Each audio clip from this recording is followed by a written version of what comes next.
आज आपल्या दादांना जाऊन 6 महिने होत आहे. एकतर 6 महिने असे भराभरा गेले की कळलंच नाही. आणि पहिल्या दिवसापासून आमची सगळ्यांची इच्छा आहे, मागणी आहे की एक सखोल चौकशी झाली पाहिजे. त्यांनी पहिल्या महिन्याभरात आपल्याला एक प्राथमिक अहवाल तिथं दिला, पण तो आम्हाला काही पटला नाही. त्याच्यात अनेक मुद्दे त्यांनी जे घेतले ते चुकीचे आहेत.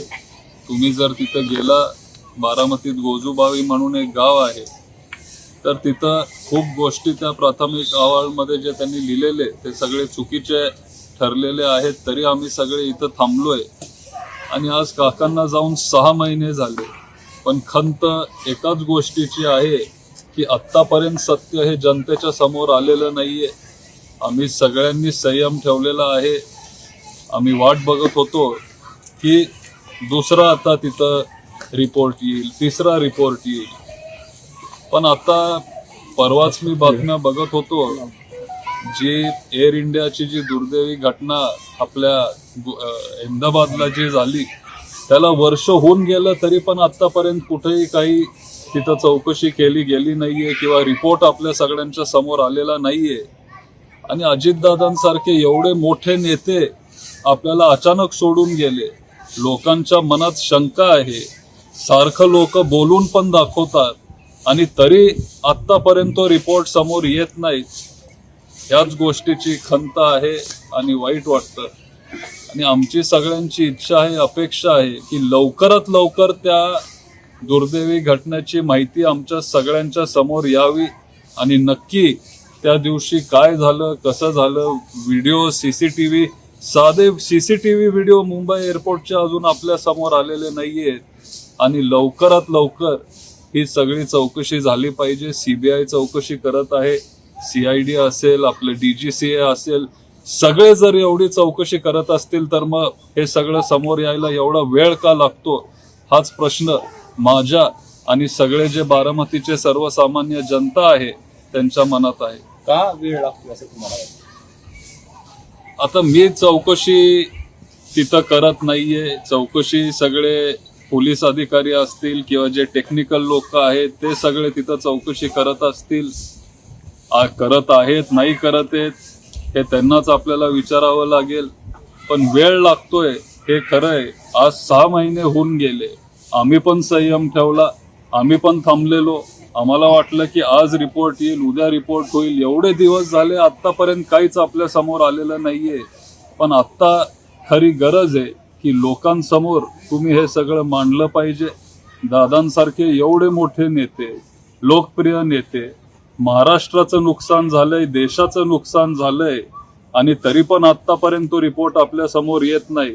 म्हणजे साधं जर कुठंतरी एखाद्या हॉटेलमध्ये जरी कुठली दुर्दैवी घटना घडली तरी त्या हॉटेलच्या मालकाला ते अटक करतात आणि मग ती चौकशी तिथं चालू ठेवतात. आज एवढी मोठी घटना होऊन सुद्धा VSRच्या मालकांवर अजिबात कुठलीही कारवाई तिथं केली जात नाहीये. VSRचे जे सिंग आहेत त्यांना कुठेही तिथं बोलवण्यात येत नाहीये. विमानांची चौकशी तिथं केली जात नाहीये. त्यांचं मेंटेनन्स व्यवस्थित होत नाहीये. हे पूर्वीपासून लोक म्हणत होते की VSR कंपनीच्या विमानांचं मेंटेनन्स नीट होत नाही. विमानात ते फ्यूल मोठ्या प्रमाणात तिथं भरत असतात. कॉस्ट कटिंग करण्याच्या भांगडीत ते सगळे हे गोष्टी करत असतात. आजपर्यंत मी एवढ्या सखोल किंवा खोलात जाऊन मी ह्या गोष्टींवर कधी बोललेलो नाहीये. पण आता आमच्या सगळ्यांचा संयम सुटत चाललाय. बारामतीकरांना आता सगळी उत्तरं पाहिजेत की नक्की त्या दिवशी काय झालं.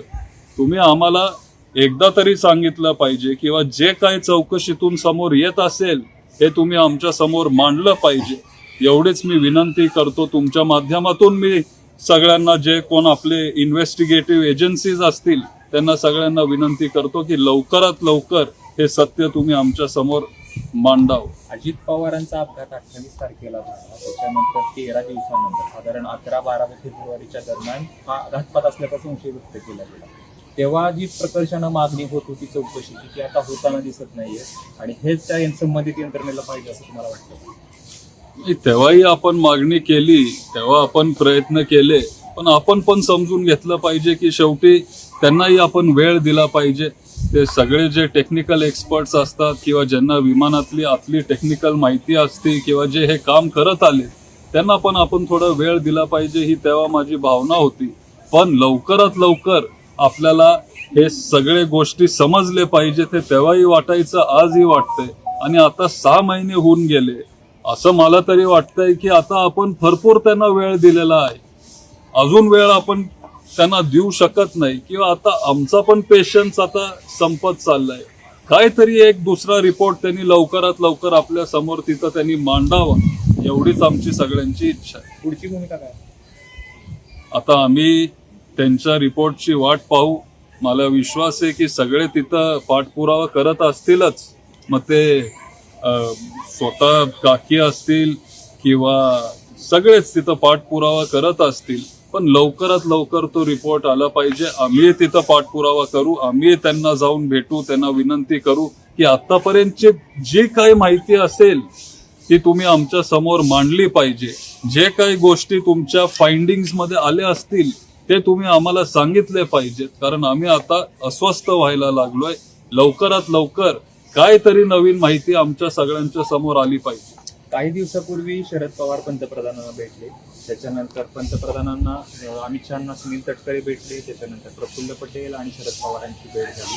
काय चालू आहे नेमकं राष्ट्रवादीमध्ये? पवार साहेब हे खूप मोठे नेते आहेत. स्वतः पंतप्रधान जेव्हा बारामतीत आलेले तेव्हा ते म्हणालेले की साहेब हे माझे गुरु आहेत, त्यांच्याकडून बरंच मी शिकत आलोय. आज सगळ्यात जास्त अनुभव आपल्या देशात जर कुणाकडं असेल तर तो अनुभव आपल्या आदरणीय पवार साहेबांकडे आहे. हे पंतप्रधान पण मान्य करतात आणि साहेबांनी स्वतः तुम्हाला तिथं सांगितलं की ते भेटायला गेले. जो आपला नीटचा प्रश्न होता किंवा जे कॉक्रोच जनता पार्टीचं आंदोलन जे जंतर मंतरला चालू होतं ते थांबवण्यासाठी किंवा त्याच्यातून मार्ग काढण्यासाठी तिथं पवार साहेब जाऊन भेटले. लगेच दुसऱ्या दिवशी आपल्याला तिथं ऍक्शन पंतप्रधानांनी घेतलेली ती बघायला मिळाली आणि शिक्षण मंत्री जे आहेत आपले केंद्रीय शिक्षण मंत्री त्यांचा राजीनामा तिथं घेण्यात आला आणि ह्या संदर्भात साहेब तिथं पंतप्रधान साहेबांशी बोलायला गेले होते.